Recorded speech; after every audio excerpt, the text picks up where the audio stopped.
उनकी तलाश में। देखिए, आज हम डिस्कस करेंगे जो अवतार थे। तो अवतार जो बृहत प्रेशर होरा शास्त्र है उसका सेकंड चैप्टर है अवतार। ठीक है, तो अवतार हम क्यों डिस्कस करते हैं, थोड़ा सा उसके बारे में पहले डिस्कस करेंगे, फिर हम वन बाय वन एक अवतार में जाएंगे और फिर उनके प्रैक्टिकल इम्प्लीकेशन यूज करेंगे। तो सबसे पहले अवतार होता क्या है? देखो, मेरा भी एक अवतार हुआ है ना। मेरे इससे पहले कितने जन्म हुए हैं, आपके भी कितने जन्म हुए हैं, सबके जन्म हुए हैं, सब एक अवतार हैं। लेकिन मेरा सेम, मुझे मेरे पिछले जन्म का कुछ नहीं याद। सो विद आपको भी कुछ याद नहीं है। तो हम री इनकारनेशन और कार्नेशन में क्या डिफरेंस होता है कि री इनकारनेशन की एक तरह से जो प्रभु का री इनकारनेशन हुआ है उनको सारी चीजें याद होती हैं, हमें वो चीजें याद नहीं है। तो वो एक डिफरेंस होता है। तो हर हर कुंडली में जब आप देखोगे ना, तो एक एक ग्रह होता है, एक ग्रह होता है जो जिसको बोलते हैं जन्म विधाती का ग्रह। वो आपको इस धरती में भूलोक में लेके आता है। जन्म विधाती का ग्रह वो सबसे ज्यादा इंपॉर्टेंट है, उसी की वजह से आपका जन्म हुआ है दोबारा। ठीक है, और जब भी कोई भी अवतार जन्म लेता है यहाँ पे, तो उसको भी मंगल के रूल फॉलो करने पड़ते हैं। मंगल के रूल क्यों फॉलो करने पड़ते हैं? क्योंकि भूलोक के स्वामी कौन है? मंगल, जो हमने डिस्कस कर चुके हैं पहले वाली वीडियोस में कि भूलोक के स्वामी कौन है, हमारे इस लोक के स्वामी मंगल है। तो जब भी कोई भी अवतार भी जन्म लेगा तो उसको भी उस रूल को फॉलो करके आना पड़ेगा। वो बिना उस रूल को फॉलो किए हुए नहीं आ सकते। सबसे पहले वामन अवतार। निशी जी प्लीज। निशी जी थोड़ा सा हमें गाइड कीजिए कि वामन अवतार के बारे में आप क्या जानते हैं, फिर मैं इसको थोड़ा सा और अच्छे, जहाँ पे आपने चीजें थोड़ा सा इधर उधर हुई मैं वो आपको क्लियर कर दूँ। हाँ जी निशी जी। सर 3-4 मिनट्स में कंक्लूड कर दूंगी मैं सारा। हाँ जी हाँ जी हाँ जी। यहाँ सब उपस्थित सभी साथियों को मेरा नमस्कार। अब मैं आपको नरसिंह पुराण में भगवान विष्णु के वामन अवतार की कथा के बारे में बता रही हूँ। वामन अवतार विष्णु के 5वें अवतार थे और त्रेता युग के पहले अवतार थे। और यही सबसे पहले कैसे अवतार थे जो मानव रूप में प्रकट हुए थे और जो कि बोने ब्राह्मण के रूप में। ठीक है जी, इज इट क्लियर? हाँ जी ओके। नरसिंह अवतार जी, जो सबने सुना होगा नरसिंह अवतार के बारे में, जिन्होंने हिरण्यकश्यप का वध किया था, उनके जो परम भक्त प्रहलाद जी थे, भक्त प्रहलाद को राजगद्दी पर बैठाकर नरसिंह अवतार जी ने उन्हें कई उत्तम वरदान दिए थे, बहुत सारे वरदान दिए थे। और उन वरदानों में से एक वरदान ये था कि उनके ही वंश में आगे जाकर एक और परम भक्त होगा जो कि प्रहलाद जैसा ही होगा, और शायद उनका नाम भी उन्होंने पहले ही बता दिया था कि वो राजा बलि होगा। और वरदान के अनुसार हुआ भी ऐसा ही। प्रहलाद के पुत्र विरोचन और उनकी जो पत्नी थी सुलोचना से राजा बलि का जन्म हुआ था। विरोचन के बाद बलि को दैत्यों का राजा बनाया गया। उसके बाद जब देवताओं और राक्षसों में युद्ध छिड़ा था, संग्राम हुआ था, तो इंद्र के वज्र से राजा बलि की मृत्यु हो गई थी। तब दैत्यों के गुरु शुक्राचार्य जी ने अपनी संजीवनी के द्वारा उन्हें पुनर्जीवित किया था, यानी बलि को दोबारा से जीवित किया था और एक यज्ञ का अनुष्ठान करवाया था। और उस यज्ञ में अग्निदेव जी ने स्वयं प्रकट होकर इनको राजा बलि जी को एक दिव्य रथ दिया था, धनुष दिया था, बाणों भरा तरकश और अभेद्य कवच, जिसको कोई न भेद सके, एक अभेद्य कवच दिया था। और इन सबको प्राप्त करने के बाद, हासिल करने के बाद, राजा बलि ने सभी देवताओं को जीत लिया था और वे स्वर्ग के भी अधिपति बन गए थे। वो करीब दैत्य गुरु जो थे शुक्राचार्य, उनके कहे अनुसार उन्होंने 99 तो यज्ञ कर ही लिए थे। और अब दैत्य शुक्राचार्य जी चाहते थे कि वो 100वां यज्ञ भी, जो कि विश्वजीत यज्ञ था, जिसको अश्वमेध यज्ञ कहा जाता है, वो चाहते थे कि वो अश्वमेध यज्ञ भी करें और उसके बाद वो स्वर्ग के मतलब एक तरह से परमानेंट अधिपति बन जाए, यानी इंद्र बन जाए। और उसके बाद जब दैत्य गुरु शुक्राचार्य की कहे अनुसार उन्होंने, राजा बलि ने सभी भगवानों को, देवताओं को प्रसन्न करना शुरू किया, तो सभी देवता बहुत भयभीत हो गए थे और उन्होंने सबने जाके मतलब अपनी देव माता को अपनी परेशानियां बताई। कि हम लोग मतलब वो जाके ना छुप गए थे कंदराओं में या गुफाओं में। अपने बच्चों की, अपने पुत्रों की दुर्दशा देखकर देव माता जो अदिति थी, जो कि कश्यप की पत्नी थी, वो बहुत घबरा गई थी और हमेशा वो टेंशन में रहने लगी थी। तब महर्षि कश्यप ने उनकी चिंता का कारण पूछा था और उन्होंने जब सब साफ साफ बता दिया तो महर्षि ने उनको कहा कि आपकी संकट का एक ही निवारण है, वो है प्रदोष व्रत। तो प्रदोष व्रत रखने के फलस्वरूप उन्हें भगवान ने दर्शन दिए थे और उन्हें कहा था कि मैं आपके ही गर्भ से जन्म लेकर एक मतलब आपके कष्ट का निवारण करूंगा। इधर जब राजा बलि उस यज्ञ को पूर्ण करने के लिए, जो कि अश्वमेध यज्ञ था, उसको पूर्ण करने की तैयारी में थे, तो उस यज्ञ की प्रशंसा सुनकर, उसके बारे में सुनकर दूर दूर से याचक वगैरह आने लगे और उनको संतुष्ट करने के लिए राजा बलि ने कोई कसर नहीं छोड़ी थी। इधर देव माता अदिति से एक बालक का जन्म हुआ, जो कि सबको पता चल, सभी देवताओं को पता लग चुका था कि ये जो बालक है ये देवताओं का रक्षक है, इसलिए सभी देवता उस बालक की स्तुति में लग गए थे। उसके बाद बच्चा जब आश्चर्यजनक तरीके से बढ़ने लगा और देखते देखते एक वामन रूप उन्होंने धारण कर लिया था, तब महर्षि कश्यप ने उनको विधिवत सब संस्कार देके, ब्रह्मचर्य की शिक्षा वगैरह देके उनको तैयार कर दिया था। उसके बाद जब प्रभु वामन को उनका असली मकसद पता था कि वो देवताओं की कार्य सिद्धि के लिए जा रहे हैं, तो उन्होंने डिसाइड कर लिया कि अब समय आ गया है कि वो बलि राजा के यज्ञ में जाए।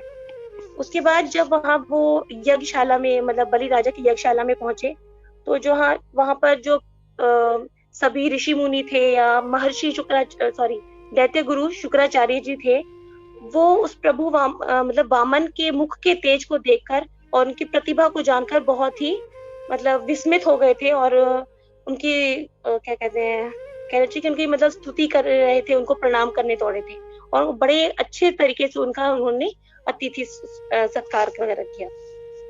उसके बाद जब राजा बलि जो थे उस बाल ब्रह्मचारी की सारी ज्ञान युक्त वाणी से और उनके मुख के तेज को देखकर इतने आनंदित हुए, उन्होंने उनसे कहा कि आप मेरे यहाँ याचक हैं, तो आप कभी कुछ भी मतलब यहाँ पर कुछ भी मांग सकते हो और मैं आपको सब कुछ, मैं सारा संसार भी दे सकता हूँ। तो जब बलि ने उनको ये सब बोला तो उन्होंने कहा कि मैं मतलब वामन अवतार ने कहा कि मुझे तो कुछ चाहिए ही नहीं, मैं तो ब्राह्मण हूँ, मुझे तो कुछ ज्यादा कुछ चाहिए ही नहीं।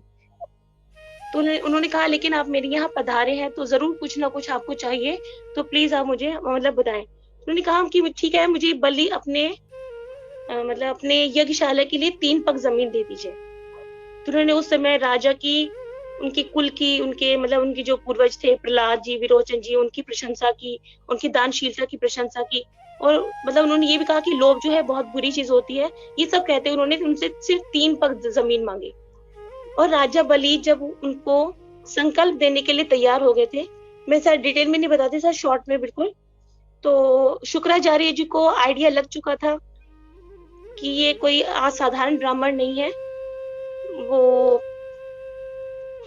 मतलब ये स्वयं जो है वो त्रिलोकपति है, यानी विष्णु जी का अवतार है। तो उन्होंने जाके उनको एक बार मतलब कहना चाहिए अलर्ट किया कि संकल्प देने से पहले सोच लो, क्योंकि ये खुद त्रिलोकीनाथ है, ये तुम्हारा सब कुछ ले लेंगे और तुम्हें बिल्कुल मतलब तुम्हारे पास कुछ भी नहीं रहेगा। तब बलि राजा जो थे वो उनसे बहुत मतलब अपने गुरु की बात ना मानकर कहते हैं कि ये तो, इससे बड़ी तो मेरे लिए कोई बात ही नहीं हो सकती है कि खुद मतलब भगवान जो है वो मेरे याचक बनकर आए हैं, मेरे से कुछ मांगने के लिए आए हैं। और उनके वार्न करने पर भी, शुक्राचार्य जी के वार्न करने पर भी उन्होंने संकल्प ले लिया। जब उन्होंने संकल्प लिया तो जैसे ही उन्होंने संकल्प लिया तो वामन अवतार जो थे, वामन जी ने अपना धीरे धीरे मतलब बहुत ही विराट रूप बनाया और एक पग में पृथ्वी नाप ली, दूसरे पग में स्वर्गलोक नाप लिया और कहा कि अपना तीसरा पग कहाँ रखूं। तो बलि ने कहा, तो एक्चुअली पहले वामन जी ने कहा कि आपको तो वचन झूठा हो जाएगा, अब तीसरा पग नापने के लिए आपके पास तो कुछ है ही नहीं। तब बलि ने कहा था कि प्रभु आप मेरे मस्तक पर अपना पैर रख दीजिए। तो बलि की इस अनन्य भक्ति को देखकर प्रभु बहुत ही मतलब क्या कहना चाहिए, एक अपने भक्त के प्रति समर्पित हो गए थे और उन्होंने सकल लोक का राज्य उनको दे दिया था। और कहा जाता है इसके बाद राजा बलि को वरदान के रूप में उन्होंने उनकी इच्छा वगैरह पूरी करने के लिए जब कहा था, तो उन्होंने बलि जी ने कहा था कि भगवान, मैं सिर्फ आपसे एक चीज चाहता हूँ कि जब भी मैं किसी द्वार से निकलूं, मतलब किसी भी महल के किसी भी द्वार से निकलूं, कहीं से भी निकलूं, मुझे आपके ही दर्शन होने चाहिए। और इसीलिए शायद उन्होंने क्या कंफर्म किया कि उन्होंने उनका द्वारपाल रहना स्वीकार कर लिया था। बलि जी का द्वारपाल रहना स्वीकार कर लिया था। पाताल लोक के वो 4 महीने के लिए बलि वामन अवतार जो थे वो बलि के द्वारपाल बनकर रहे थे। तो इससे बड़ा, और इसके बाद उन्होंने एक चीज और कही थी प्रभु ने उनको वरदान के रूप में, कि जब आप मुझसे भयभीत नहीं हुए, और अपने गुरु शुक्राचार्य की मतलब श्राप देने के बाद भी उन्होंने उनको एक्चुअली श्राप भी दे दिया था गुरु शुक्राचार्य ने, कि तुम्हारे पास जो इतना धन का तुम अहंकार कर रहे हो और ये सब, तुम्हारे पास ये धन कभी भी नहीं रहेगा। तो उन्होंने ये सब सुनने के बाद भी बलि ने उनको 3 पग जमीन देने का वायदा कर दिया था। तो प्रभु ने उनकी भक्ति से खुश होकर उनको कहा था कि सावर्णिक मनवंतर में मैं तुम्हें इंद्र का पद देता हूँ, और सकल लोक का राज्य तो उन्होंने दे ही दिया था। तो अब देखिए कि अपने भक्ति के प्रति उसका दासत्व स्वीकार कर लेना भी कितनी बड़ी बात है एक प्रभु के लिए। धन्यवाद। बहुत ही बढ़िया, बहुत ही बढ़िया, मजा आ गया निशी जी, आपने बहुत अच्छे से एक्सप्लेन किया। और मतलब इसमें क्या था, जैसे बाकियों को भी समझ, मैंने विष्णु पुराण में देखा था तो उसमें थोड़ा सा डिफरेंट वर्जन था। इसमें जो उन्होंने 3 पग जो जमीन मांगी थी, वो क्यों मांगी थी वो थोड़ा सा एक्सप्लेन कर देता हूँ मैं। जो 3 पग का मतलब क्या होता है, जब भी हमारी मृत्यु होती है ना, तो हमें सिर्फ 3 पग जमीन ही चाहिए होती है। तो इसलिए उन्होंने 3 पग अपनी जमीन मांगी थी कि भाई मैं ब्राह्मण हूँ, ब्राह्मण को ना कोई हीरों से मतलब, ना कोई मोतियों से मतलब, मैं सिर्फ और सिर्फ मुझे 3 पग जमीन दे दो, और उसमें मेरा जब मृत्यु होगी या जब भी मैं होगा, तो सब देख के आश्चर्यचकित हो गए थे कि कोई तो वहां पे कुछ मांग रहा था, कोई कुछ मांग रहा था। तो ये ब्राह्मण आए और ये ब्राह्मण ने सिर्फ 3 पग जमीन मांगी, तो लोग उन पे एक तरह से हंस रहे थे। लेकिन वो बाद में पता लगा कि वो ब्राह्मण नहीं, वो तो विष्णु जी का एक ही रूप है। बहुत ही बढ़िया जी, बहुत ही बढ़िया। किसी और को कुछ इसमें डाउट है तो पूछ लीजिए। देखिए ये कहानियां ये हमारे पुराणों में लिखी हुई हैं। तो ये जैसे विष्णु पुराण में है, जैसे इन्होंने बताया, इन्होंने किसी और पुराण से पढ़ी हुई है। तो हमारे जो 18 पुराण है, 18 पुराणों में अलग अलग कहानियां मेंशन है। उसमें से 18 पुराणों में से हमारे 6 पुराण विष्णु जी को समर्पित है, 6 पुराण हमारे ब्रह्मा जी को समर्पित है, और 6 पुराण हमारे शिव जी को समर्पित है। हमें सबसे ज्यादा शिक्षा ये मिलती है कि जब भी विष्णु जी ने उनको बोला कि मैं तीसरा पग कहाँ रखूं, तो राजा बलि ने कहा कि मेरा तीसरा पग मेरे पैर पे रख दो, मेरे सिर पे रख दो। तो इससे क्या मतलब है? इसका मतलब है जब तक हम अपनी ईगो खत्म नहीं करेंगे, जब तक हमारा गुरु हमारे पे ध्यान, वो सिर पे हाथ नहीं रखेंगे, तो तब तक हमें कोई भी चीज की प्राप्ति नहीं हो सकती। ये इसका इनडायरेक्ट और डायरेक्ट मतलब है। जब भी कोई भी गुरु, जब भी हम दीक्षा लेने जाते हैं ना, तो दीक्षा गुरु कौन होते हैं? देखिए, दीक्षा गुरु वो होते हैं जो आपके सिर पे पैर रख देते हैं।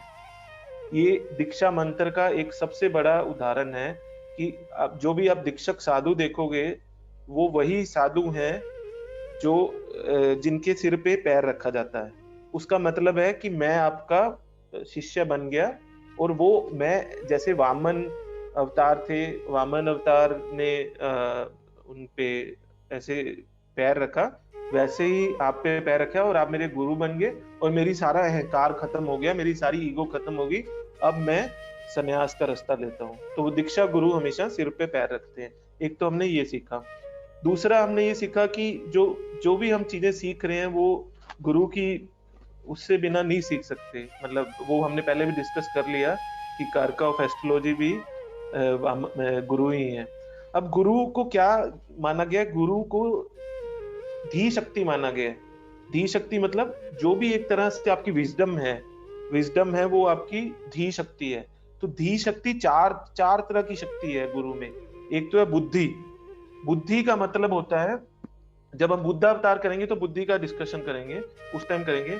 एक बुद्धि, एक है शुद्धि। शुद्धि हम कैसे करते हैं, जैसे हम सुबह स्नान करते हैं वैसे ही हम अपने कर्मस को शुद्ध करते हैं। तो वो हम कैसे कर सकते हैं, मंत्र ब्रीदिंग से हम अपने आप को शुद्ध कर सकते हैं। एक है वृद्धि, हर बंदे को ये चाहिए कि ग्रोथ होनी चाहिए, प्रोस्पेरिटी होनी चाहिए, ठीक है। मतलब हम यही सोचते हैं कि सबका भला हो, सबका कल्याण हो, लेकिन जो कम्युनिस्ट फिलोसफी है वो बोलती है कि नहीं, मेरा ही भला हो, बाकियों को ज्ञान भला ना हो। तो ये जो वृद्धि चाहते हैं ये गुरु की एक धी शक्ति है। और चौथा है सिद्धि, जो कि 8 तरह की सिद्धि बताई गई है। तो 8 तरह की एबिलिटी है, मतलब 8 तरह की आपके मन ने वो 8 चीजों को प्राप्त कर लिया है। वो जो हम बताते थे कि हनुमान जी को अष्ट सिद्धि मिली हुई है, जब हम हनुमान चालीसा पढ़ते हैं उसमें भी ये चीज मेंशन है, अष्ट सिद्धि के दाता।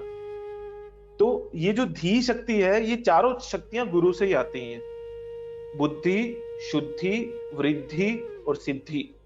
अब आप जब भी इसको कुंडली से रिलेट करोगे, आप ये रिलेट करोगे कि अगर कुंडली में इररिस्पेक्टिव ऑफ बुद्धि, अगर गुरु लगन पे बैठा है, लगन आपकी बुद्धि है, तो गुरु आपके लगन पे उस दिन निशी जी पूछ रहे थे कि गुरु लगन पे है, तो आप इररिस्पेक्टिव आप देख लो, दैट्स द सबसे बढ़िया प्लेनेट है कि गुरु आपके लगन पे बैठ जाए। उससे बढ़िया गुरु की ब्लेसिंग हो ही नहीं सकती, कि आप चाहे आप किसी भी राशि के गुरु हो, किसी भी चीज के गुरु हो, उससे बढ़िया ब्लेसिंग नहीं हो सकती आपके पास। बट सर मरकरी की राशि में बैठा है।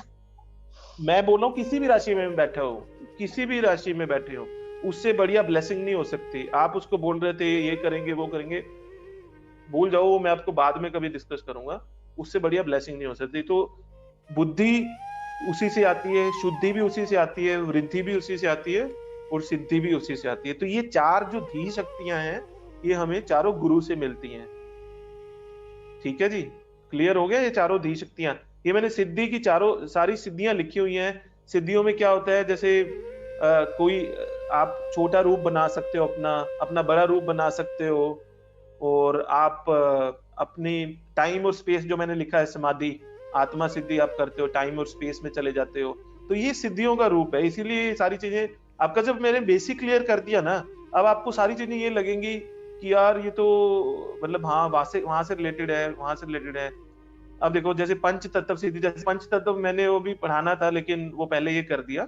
तो पंच तत्व सिद्धि वो हम अगली बार डिस्कस कर लेंगे। ज्ञान सिद्धि, क्षेत्र सिद्धि, तो क्षेत्र सिद्धि वाला बंदा किसी भी क्षेत्र में जा सकता है, स्वर्ग लोक और कहीं भी जा सकता है। देव सिद्धि मतलब उनको सारे देवों की नॉलेज हो जाती है, और उनको ऊपर शरीर सिद्धि। शरीर सिद्धि का एग्जांपल इस तरह दे सकता है कि जो अंगद थे, अंगद ने एक जगह पैर रख लिया था, तो रावण का कोई भी बंदा उस पैर को हटा नहीं सकता था। तो उसने क्या किया था, उसने सारा का सारा अपना फोर्स उसी पे ही लगा दिया था, क्योंकि अंगद में शरीर सिद्धि थी। तो इस तरह से अलग अलग सिद्धियां हैं जो हम प्राप्त कर सकते हैं। वो सिर्फ और सिर्फ किसी से आ सकती है, गुरु से आ सकती है। और गुरु से तब आएगी जब हम अपना ईगो छोड़ देंगे। जैसे बलि ने अपना ईगो छोड़ा था, उसी तरह जब तक हम अपना ईगो नहीं छोड़ेंगे, हमें ये सिद्धियां प्राप्त नहीं हो सकती, हमें ये सारी चीजें प्राप्त नहीं हो सकती। तो ये इसका एस्ट्रोलॉजी में महत्व है। और भी चीजें हैं वो अब आपको पता लग गया कि ये वामना अवतार वहां से आया है।